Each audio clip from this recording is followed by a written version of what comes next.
जगन्नाथ भगवान के रोज कपड़े फट जाते थे। पुजारियों ने एक दिन जगन्नाथ भगवान से कहा, मंदिर बंद करके, बोले आपके कपड़े रोज फट जाते हैं, आप कहाँ जाते हो? यहाँ कोई चूहा हुआ आ गया है क्या भीतर गर्भगृह में जो आपके कपड़े फाड़ देता है? भगवान बोले नहीं, चूहा तो नहीं आया है, तो फिर आपके कपड़े कैसे फट जाते हैं? जगन्नाथ भगवान बोले एक माली रहता है जगन्नाथपुरी में, उसकी बेटी जो है ना, उसको गीत गोविंद याद हो गया है। बोले अच्छा, तो बोले वो जब अपने बगीचे में जाती है पुष्प तोड़ने के लिए, तो वहां बैठ करके गीत गोविंद गाती है, और जब वो गीत गोविंद गाती है तो मुझसे रुका नहीं जाता, मैं भाग करके जाता हूँ सुनने के लिए। अब पुष्प के बगीचे में कांटेदार पुष्प होते हैं, उनके नीचे कांटे लगे होते हैं, मैं बिना कांटों की परवाह किए उस बगीचे में घुस जाता हूँ, तो मेरे सारे कपड़े जो है उससे उलझ करके फट जाते हैं। मैं गीत गोविंद सुनने जाता हूँ।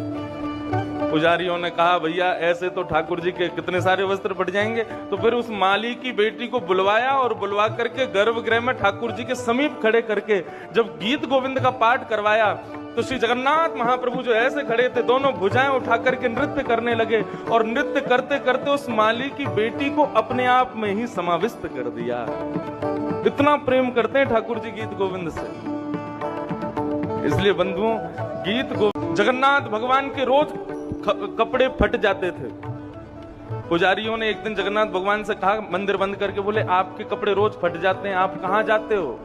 यहाँ कोई चूहा हुआ आ गया है क्या भीतर गर्भगृह में जो आपके कपड़े फाड़ देता है? भगवान बोले नहीं, चूहा तो नहीं आया है, तो फिर आपके कपड़े कैसे फट जाते हैं? जगन्नाथ भगवान बोले एक माली रहता है जगन्नाथपुरी में, उसकी बेटी जो है ना, उसको गीत गोविंद याद हो गया है।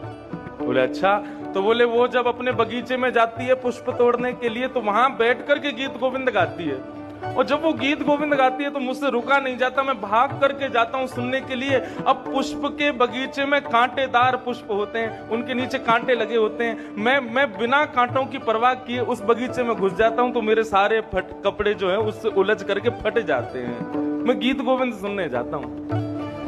पुजारियों ने कहा, भैया ऐसे तो ठाकुर जी के कितने सारे वस्त्र फट जाएंगे। तो फिर उस माली की बेटी को बुलवाया, और बुलवा करके गर्भगृह में ठाकुर जी के समीप खड़े करके जब गीत गोविंद का पाठ करवाया, तो श्री जगन्नाथ महाप्रभु जो ऐसे खड़े थे, दोनों भुजाएं उठा करके नृत्य करने लगे, और नृत्य करते करते उस माली की बेटी को अपने आप में ही समाविष्ट कर दिया।